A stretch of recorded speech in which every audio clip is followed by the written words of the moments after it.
अर्धनारीश्वर के जो लेखक हैं रामधारी सिंह दिनकर जी हैं, ठीक है ना।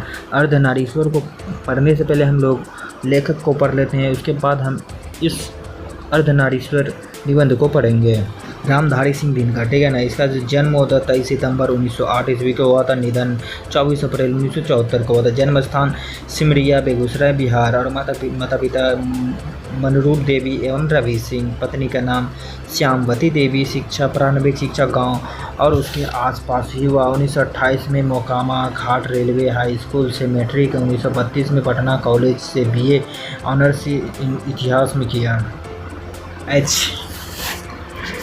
HE स्कूल बड़बीघा सब रजिस्ट्रार सब डायरेक्टर जनसंपर्क विभाग एवं बिहार विश्वविद्यालय में हिंदी के प्रोफेसर रहे। भागलपुर विश्वविद्यालय में उप कुलपति हिंदी सलाहकार के रूप में भी कार्य किया। साहित्य अभिरुचि 1925 में छात्र सहोदर में पहली कविता प्रकाशित। देश पटना प्रकाश बेगूसराय प्रतिमा कन्नौज। छात्र के जीवन में अनेक रचनाएं प्रकाशित की। 21 वर्ष की अवस्था में पहली कविता पुस्तक प्राणभंग प्रकाशित की। कृतियाँ प्रमुख काव्य कृति प्राणभंग 1929 में रेणुका। 1935 में हुंकार। 1938 में रसवंती। 1940 में कुरुक्षेत्र। 1946 में रसीम रति। 1952 में नील कुसुम। 1954 में उर्वशी। 1961 में परशुराम प्रतीक्षा। 1963 में कोमलता और कवित्र। 1964 में हाड़े का हरिनामा। 1970 में प्रमुख कृतियाँ मिट्टी की ओर। 1946 में अर्धनारीश्वर। 1952 में संस्कृति के 4 अध्याय। 1956 में काव्य की भूमिका। 1958 में वट पीपल। 1961 में शुद्ध कविता की खोज। 1966 में दिनकर की डायरी। 1973 में आदि पुरस्कार एवं सम्मान। संस्कृत के 4 अध्याय पर साहित्य अकादमी पुरस्कार इसको मिले थे। उर्वशी पर भारतीय ज्ञानपीठ पुरस्कार भी मिला था। ये सब क्वेश्चन जो है एग्जाम में पूछे जाते हैं। राज्यसभा के सांसद। पद्म भूषण एवं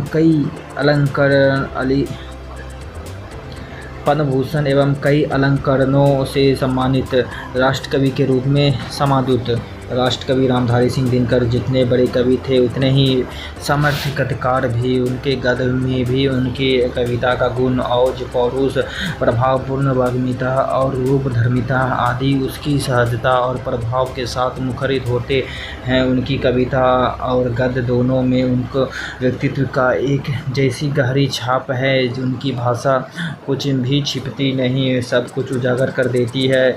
यह सब पाठकों श्रोताओं की ग्रहणशीलता पर निर्भर है। वो कितनी जागरूक और चौकन्ना है। उनकी पराक्रमी वाणी में सन्नाटे और मौन के सक्रिय निषेध का भी बल है गोया वह उठ खड़ी हुई बानी।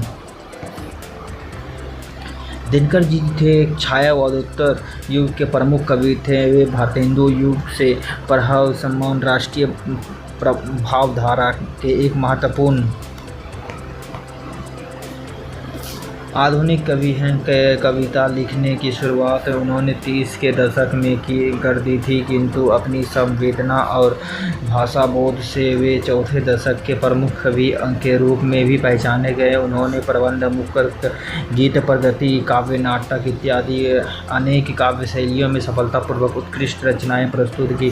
प्रबंध काव्य के क्षेत्र में छायावाद के बाद के कवियों में उनकी उपलब्धियां सबसे अधिक और उत्कृष्ट है। भारतीय और पश्चात साहित्य का उनका अध्ययन अनुशीलन विस्तृत एवं गंभीर है। उनकी छाप और उनके काव्य और गद्य दोनों पर हैं। स्वभावतः गद्य पर अधिक स्पष्ट और मुखर है। जातीय महाकाव्य महाभारत और व्यास की कवित्व प्रभाविता प्रतिभा का दिनकर पर वैभव वेदक प्रभाव है। दिनकर में इतिहास और संस्कृति परंपरा की गहरी चेतना और समाज राजनीतिक दर्शन के वैश्विक परिप्रेक्ष्य बोध है, जो उनके साहित्य में अनेक स्तरों का व्यक्त करता है।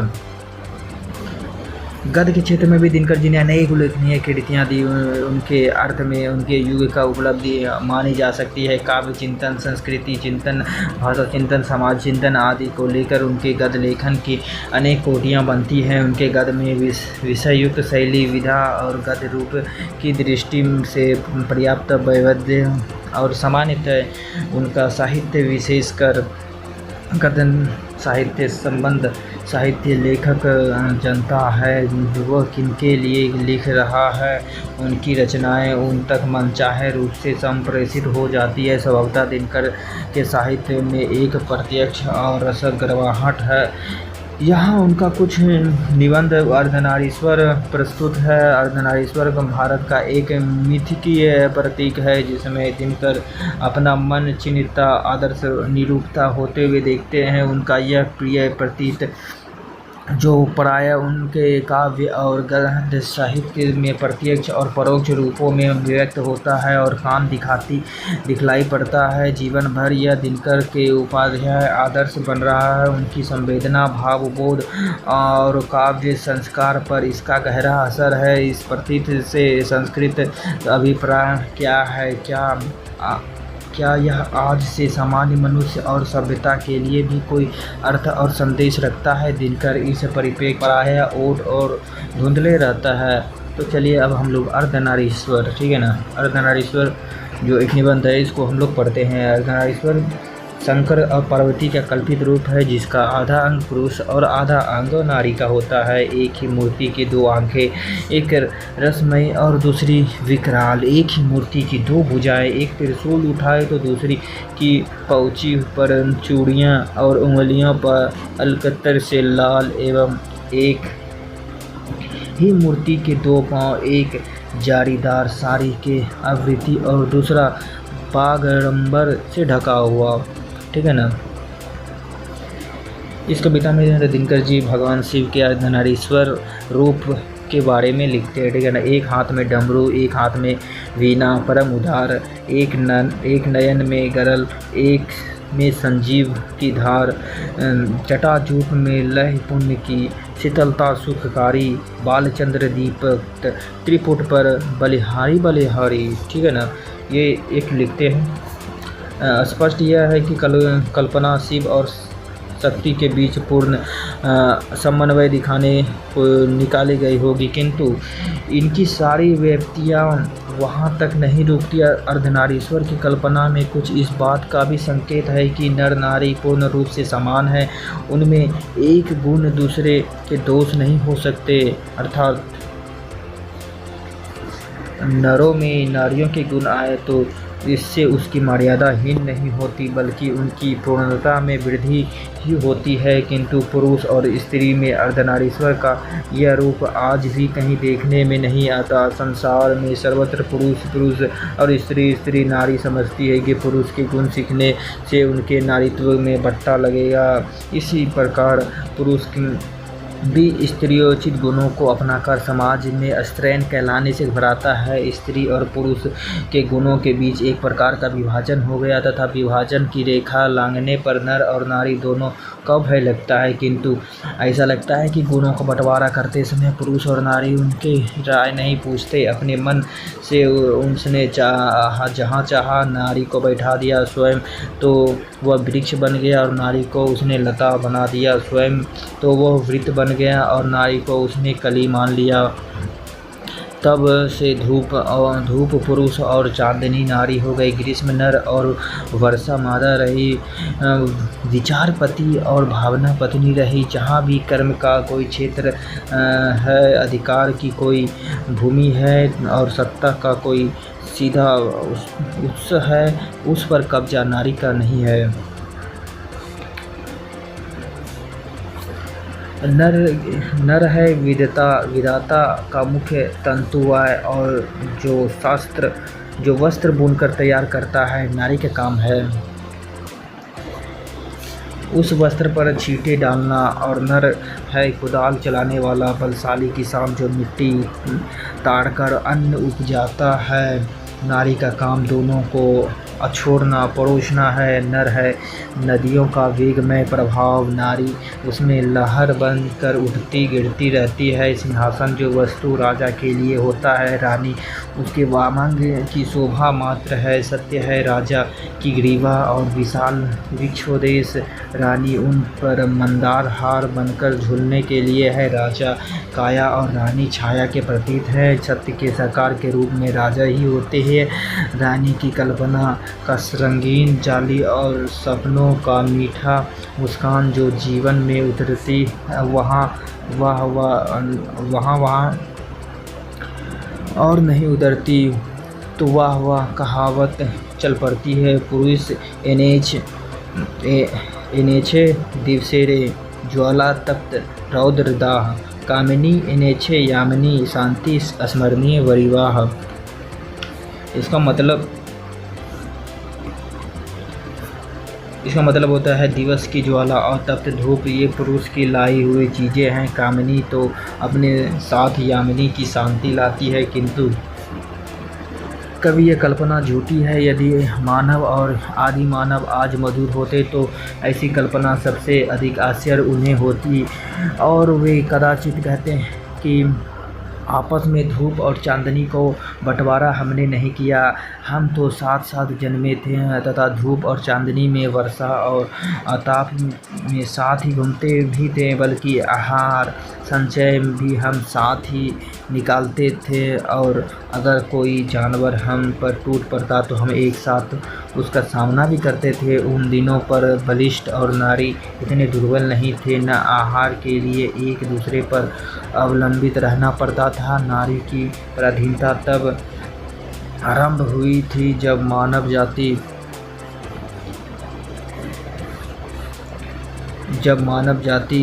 ने कृषि का आविष्कार किया, जिसके चलते नारी घर में और पुरुष बाहर में रहने लगा। जहाँ जिंदगी की दो टुकड़ियाँ बढ़ गई, घर का जीवन सीमित, बाहर का जीवन निस्मीर हो गया, एवं छोटी जिंदगी बड़ी जिंदगी अधिकाधिक अधीन होती चली गई। नारी की पराधीनता यह संक्षिप्त इतिहास है। नर और मादा पशु में भी, ये पक्षियों में भी, किंतु पशुओं और पक्षियों ने अपनी माताओं पर आर्थिक परवशता नहीं ला दी, लेकिन मनुष्य की मादा पर यह पराधीनता है। आप से आप लद गए, और इस पराधीनता ने नर नारी से वह सहज दृष्टि भी छीन ली जिनसे नर पक्षी अपना मादा को या मादा अपने नर को देखती है। कृषि का विकास सभ्यता का पहला सोपान था, किंतु इस पहली ही सीढ़ी पर सभ्यता ने मनुष्य से बड़ी कीमत वसूल कर ली। आज प्रत्येक पुरुष अपनी पत्नी को फूलों का आनंदमय भार समझता है, और प्रत्येक पत्नी अपने पति को कुछ उस दृष्टि से देखती है जिस दृष्टि से लता अपने वृक्ष को देखती है। इस पराधीनता के कारण नारी अपने अस्तित्व के अधिकारिणी नहीं रही। उनके सुख और दुख की प्रतिष्ठा यहाँ तक कि जीवन और मरण पुरुष की मर्जी पर टिकने लगे। उनका सारा मूल्य इस बात पर ठहरा कि पुरुषों को उसकी कोई आवश्यकता है ही नहीं। इसी से नारी का भी पद मर्यादा प्रवृत्ति मार्ग से प्रचार से उठती है और वृत्ति मार्ग के प्रचार से गिरती रहती है। यह प्रवृत्ति मार्ग हुए उन्होंने नारी के गले लगाया, क्योंकि जीवन से वे आनंद चाहते थे और नारी आनंद की खान थी। किंतु जो निवृत्ति मार्गी निकले, उन्होंने जीवन के साथ नारी को भी अलग ढकेल दिया, क्योंकि नारी उनके किसी काम की चीज़ नहीं थी। प्राचीन विश्व में जब वैश्विक मुक्ति के लिए खोज मनुष्य जीवन का सबसे बड़ी साधन मानी जाने लगी, तब झुंड के झुंड विवाहित लोग संन्यास लेने लगे और उनकी अभागिनी पत्नियों के सिर पर जीवित वैवध्य का पहाड़ टूटने लगा। और जरा उन आंसुओं की कल्पना कीजिए जो अभागिनियों की आंखों से बहती होंगे। उनके पति परमार्थ लाभ के लिए उनका त्याग कर देते थे। जरा उस देश के ध्यान में लाइए और अनुभूति से उठती होगी। और आखिरी संन्यास जो लेता है वो निष्ठुर है, कायर और कठोर नहीं, बल्कि पुण्यात्मा, साहसी और शायद सबसे बड़ा वीर है। और हाय री नारी जो इन परिस्थितियों में हार कर स्वेच्छ अपने आप को सचमुच ही पुण्य की बाधा और पाप की खान मानकर पछाड़ कर रह जाती है। बुद्ध और महावीर ने कृपा करके नारियों को भी भिक्षुणी होने का अधिकार दिया था, किंतु यह अधिकार भी नारियों के हाथ सुरक्षित नहीं रह सका। जैनों के बीच जब दिगंबर संप्रदाय निकली, तब धर्माचार्य नारियों की भिक्षुणी होने वाली बात पर घबरा उठे और धर्म पुस्तक में उन्होंने एक नए नियम विधान कि नारियों भिक्षुणी होना व्यर्थ है, क्योंकि मोक्ष नारी जीवन में नहीं मिल सकती। नारियां घर में ही रहकर दान पुण्य करे और उस दिन का प्रतीक्षा करे जब उसका जन्म पुरुष योनि में होगा। जब वे पुरुष जन्मेगा संन्यास वे तभी ले सकेगा, तभी उन्हें मुक्ति भी मिलेगी। और बुद्ध ने भी एक दिन आयुष्मान आनंद से ईर्ष्वत पश्चात के कहा कि आनंद, मैंने जो धर्म चलाया है वो 5 सहस्त्र वर्ष तक चलने वाला था, किंतु अब वो 500 साल चलेगा, क्योंकि नारियों को मैंने भिक्षुणी होने का अधिकार दे दिया। धर्म साधक महात्मा और साधु नारियों से भय खाते थे। विचार बताता है कि इसमें कोई महात्माओं ने ब्याह भी किए और फिर नारियों की निंदा भी की। कबीर साहब का एक दोहा मिलता है, नारी तो हम हो करी तब ना किया विचार, जब जानी तब परिहारी नारी महाविकार। नारियों की यह अवहेलना हमारे अपने काल तक पहुँची। बर्नार्ड शॉ ने नारी का अहेरिन और नर को अहेर माना। तात्पर्य यह है कि अहेर को अहेरनी के पास से बच कर के चलना चाहिए। बहुत नीचे स्तर पर कुछ ऐसी प्रतिक्रिया उन कवियों को भी है जो नारी को नागिन या जादूगरनी समझते हैं, कि लेकिन ये सब झूठी बातें हैं जिनकी इजाद पुरुष इसलिए करता है कि उसमें उसे अपनी दुर्बलता अथवा कल्पित श्रेष्ठता के दुलारने में सहायता मिलती है। असल में विकार नारी में भी है और नर में भी, तथा नाग और जादूगर के गुण में भी नर नारी का काम है, पुरुष में अधिक होते हैं। आकेठक का मुख्यतः पुरुष का ही स्वभाव है। इन सबसे भिन्न रविंद्रनाथ प्रसाद, सर प्रेमचंद्र जैसे कवियों और रोमांटिक चिंतकों ने नारी को जो रूप प्रकट हुआ है वो भी अर्धनारी के रूप में नहीं है। प्रेमचंद्र ने कहा है कि पुरुष जब नारी के गुण लेती है तब वो देवता बनता है, किंतु नारी जब नर का गुण सीखती है तो वो राक्षसी हो जाती है। बताइए, ये सब इस प्रकार प्रसाद जी के झगड़ा के विषय में यह कहा जाए कि वह नारी जिसने पुरुषों के गुण सीखे हैं, तो निष्कर्ष ही निकलेगा कि प्रसाद जी भी नारी को पुरुषों के क्षेत्र से अलग रखना चाहते थे। रविंद्रनाथ जी का मत तो और भी स्पष्ट है। वे कहते हैं, नारी यदि नारी है, शुद्ध शुद्ध धरनी शोभा, सुधु नली सुधु भोला वासा, सुधु सुमधुर छेले, सतरूप भगमियाँ, पलके पलके फुटाए जड़ा, बंके बंधे हेसे केंदे, सेवाए सोहागे, छेपे चेपे ताके सदा। ये बंगाली भाषा में लिखा गया है ना, ठीक है। तो इसको हिंदी हम लोग समझ लेते हैं ना, हिंदी में अर्थात नारी का सार्थकता उसकी भग्निता के मोहक और आकर्षक होने में है। केवल पृथ्वी की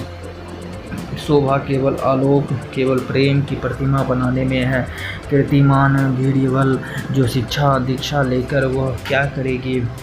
मेरा अनुमान है कि ऐसी परिस्थितियों में ललनाएँ अभी भी बुरा नहीं मानेगी। सदियों की आदत और अभ्यास से उनका अंतर्मन भी यह कहता है कि नारी जीवन की सार्थकता पुरुष को रिझाकर रखने में है। यह सुनना उन्हें बहुत अच्छा लगता है कि नारी स्वप्न है, नारी सुगंध है, नारी पुरुष की बाँ में झूलती हुई जूही की माला है, नारी नर का वक्ष स्थल है, मंदार का हार है। किंतु यह पराग जिसे अधिक से अधिक उलेड़ कर हम नवयुग के पुरुष नारियों के भीतर उठने वाले स्वतंत्र स्फूर्तियों को मंद रखना चाहते हैं। यतियों और अभी स्वल्प कला में समाप्त हो गया। अब नारी विकारों की खान और पुरुषों की बाधा नहीं मानी जाती। वह प्रेरणा का उद्गम, शक्ति के स्रोत और पुरुषों की क्लांति और महौषधि का उठी है। फिर भी नारी अपनी सही जगह नहीं पहुंची। पुरुष नारी से अब यह कहने लगा है कि तुम्हें घर से बाहर निकलने की क्या ज़रूरत है, कमाने को मैं अकेला काफ़ी हूँ, तुम घर में बैठे खर्च किया करो। किंतु इतनी ही यथेष्टता नहीं है। नारी की सोचना चाहिए कि पुरुष ऐसा कहता क्यों है। स्पष्ट है कि इसलिए नारी को वह अपनी क्रीड़ा की वस्तु मानता है, आराम के समय अपने मनोविधों का साधन समझता है। इसलिए वह नहीं चाहता कि अनंत इतनी अच्छी मूर्तियों पर थोड़ी सी धूल या थोड़ा भी धुएं धब्बे लगे। नारी और नर एक ही द्रव्य की ढली प्रतिमाएं हैं। आरंभ में दोनों बहुत ही समान थे। आज भी प्रत्येक नारी में कहीं न कहीं एक प्रचंड नर है और प्रत्येक नर में कहीं न कहीं एक क्षीण नारी छिपी हुई है। किंतु सदियों में नारी अपने भीतर नर को और नर अपने भाई भीतर नारी को बेहतर दबाता रहा है। परिणाम यह है कि आज सारा ज़माना मर्दाना मर्द और औरतनी औरत का ज़माना हो गया है। पुरुष इतना कर्कश और कठोर हो उठा है कि युद्धों में अपना रक्त बहाते समय उसे यह ध्यान नहीं रहता कि रक्त के पीछे जिस सिंदूर बहाने वाले है उसका क्या हाल होगा, और ना सिंदूर वालियों को इसकी फिक्र है और ना तो उन जगहों पर उनकी राय खुले जहाँ सिंदूर पर आफत आने की आशंका है। कौरवों की सभा में यदि संधि की वार्ता कृष्ण और दुर्योधन के बीच ना होकर कुंती और गांधारी के बीच हुई होती तो बहुत संभव था कि महाभारत नहीं मचता। किंतु कुंतियों और गांधारियों तब भी निश्चेष्टता थी कि आज भी निश्चेष्ट है, बल्कि द्वापर से कलिकाल तक पहुँचते पहुँचते वे अपने भीतर की निडरता और भी अधिक दलन कर चुकी है। जहाँ कहीं फूलों का प्रदर्शन और रेशमी वस्त्रों की हाट है, नारियाँ अपनी मन से वहाँ जमा होती है। जिन कांकरों से फूलों का बाग उड़ता और रेशमी वस्त्रों को बाजार जलाकर खाक हो जाते हैं, उसके संचालन और नियंत्रण का सारा भार उन्होंने पुरुषों पर डाल रखा है। आधी दुनिया उछलने कूदने आग लगाने और उसे बुझाने में लगी हुई है। आधी दुनिया फूलों की सैर में है। नर नारी के प्रचलित संबंधों का मनोवैज्ञानिक सब प्रभाव संसार के इतिहास पर रहा है। जब तक यह संबंध नहीं सुधरते, शांति के मार्ग की सारी बाधाएं दूर नहीं होगी। नारी की कोमलता की आराधना करते करते इतनी कोमल हो गई है कि अब उसे दुर्बल कहना चाहिए। उसने पुरुष से अपना आप को इतना विहीन बना लिया है कि कर्म के बड़े क्षेत्रों में पांव धरते ही उसकी पत्नियां को नहलाने लगती है, और पुरुष की कोमलता की जो प्यास है उसे नारी भली भांति शांत कर देती है। फिर पुरुष अपने भीतर कोमलता को विकास क्यों करे? इस स्थिति से बाहर निकलने का रास्ता वह नहीं है जिसे रोमांटिक कवियों और चिंतकों ने बतलाया है, बल्कि वह है जिसकी ओर संकेत गांधी और मार्क्स करते हैं। निर्वृत्त मार्गियों की तरह नारी से दूर भागने की बात तो निरी मूर्खता की बात है, और भगोविदों के समान नारी के निरोभोग से वस्तु मान बैठने की और गलत है।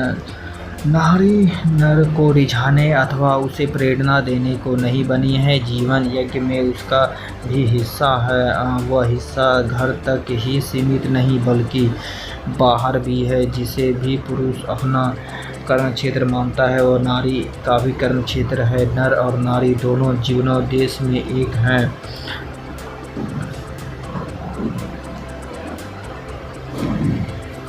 यह अन्याय है कि पुरुष तो अपने उद्देश्य की सिद्धि के लिए मनमाने विस्तार का क्षेत्र अधिकृत कर ले और नारियों के लिए घर, छोटा मकान, छोटा कोना छोड़ दे। जीवन के प्रत्येक बड़ी घटना आजकल पुरुष प्रवृत्ति के से नियंत्रित और संचालित होती है, इसलिए उसमें कर्कशता अधिक, कोमलता कम दिखाई देती है। यदि इस नियंत्रण और संचालन में नारियों का भी हाथ होता तो मानवीय संबंधों में कोमलता की वृद्धि अवश्य होगी। यही नहीं, प्रयुक्त प्रत्येक नर को एक हद तक नारी और भीरुता का भी एक अच्छा पक्ष है। जो मनुष्य अनावश्यक विनाश से बचता है, उसी प्रकार असाध्य साहस और शूरता का वर्णन करने का भी नारीत्व की मर्यादा नहीं है।